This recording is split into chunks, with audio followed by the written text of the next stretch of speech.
All right, let's dive in. We're going to tackle a puzzle that honestly drives so many businesses crazy, especially those with long-term projects. And the puzzle is this: how do you actually know if you're making money right now, not just when the whole thing's over? Let's get this untangled. So let me just ask you this straight up. Imagine you're smack in the middle of a huge project. Money's coming in, money's going out. But are you profitable today? Right this second? It sounds like such a simple question, but believe me, it's anything but. And yeah, this is what we're calling the project profit puzzle. It's because you're juggling all these costs and income and expenses that are stretched out over months, or hey, maybe even years. Trying to get a clear picture of your finances midstream, it's kind of like trying to snap a perfectly clear photo from a car that's speeding down the highway. It's blurry. And this analogy, it just nails it. Think about it.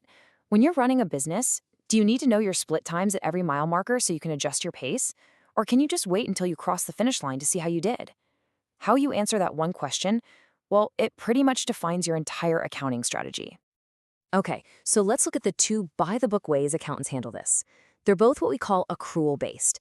And all that really means is you record income when you earn it, not when you get the check, and you record expenses when you get the bill, not necessarily when you pay it.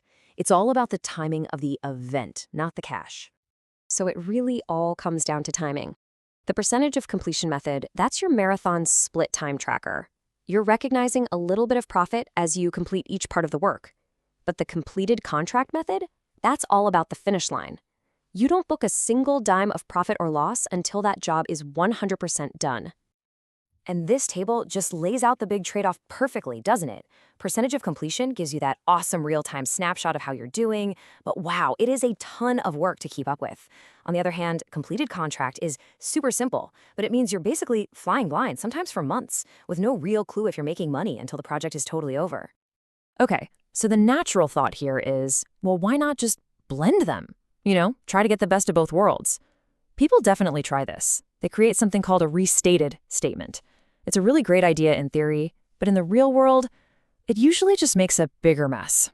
Because trying to create this blended view is like performing accounting surgery. Seriously, you have to take one report, then you manually have to rip out all the numbers for the jobs that aren't finished yet, and then you have to go digging through old files to find and paste in all the numbers from jobs that finished a long time ago. It is a tedious manual nightmare. And here's the kicker, the really crucial warning. After all that agonizing work, the statement you end up with can be like a funhouse mirror. It looks like your business, but it's completely distorted. It might show this huge profit, but then you realize that profit is just an invoice you sent that hasn't been paid. So there's no actual cash. It's not showing you the real, on-the-ground truth of your business. So when you're faced with all this complexity, it's really no wonder that people start looking for a shortcut. And that leads us to the simplest, most tempting method of them all, cash accounting. But you have to be careful, because this so-called easy path can lead your business right off a financial cliff. You can see the difference right here. The official methods we just talked about are accrual. The event, the earning of it, triggers the entry. But cash accounting, it is pure simplicity.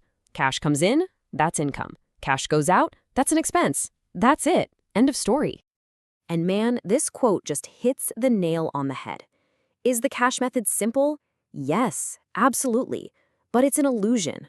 We live in a world that runs on credit, on invoices, on promises to pay. So looking only at your bank balance to judge the health of your business, it's like trying to navigate using only the sun at midnight. It's just not realistic. In this number, it tells you everything you need to know.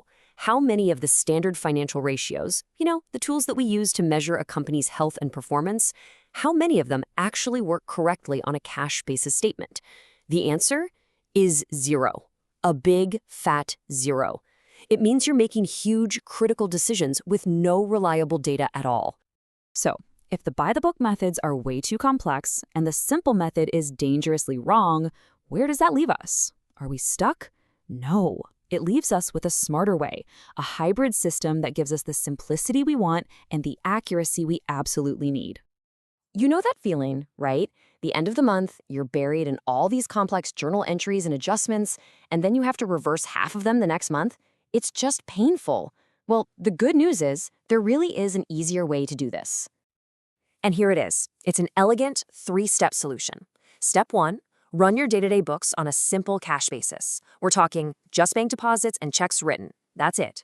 Step 2, you keep a separate list, maybe just a spreadsheet, for the important details, like who owes you money and what your job costs are. And here's the key. This stays off your main books. And finally, step 3, when you actually need a formal financial statement for the bank or for taxes, you just use a simple worksheet to combine the two. You get an accurate accrual statement without cluttering up your daily books. And what you get in the end? Well, it's the best of both worlds. Your daily bookkeeping becomes fast, simple, straightforward. That frees you up to actually, run your business. But when it really matters, you can still produce those accurate professional reports you need to get a loan, to file your taxes, and to truly understand the health of your company. Look, this is really the key takeaway. Textbook accounting theory is one thing, but running a busy business is another thing entirely. The real goal should be to minimize the number of complicated entries you have to make, especially those annoying ones you're just going to have to reverse next month anyway. So, I'll just leave you with this question to think about for your own business. Could separating your simple daily bookkeeping from your more formal financial reporting, could that unlock more of your time and lead to better decisions? It's a really powerful idea that just might solve that profit puzzle for good.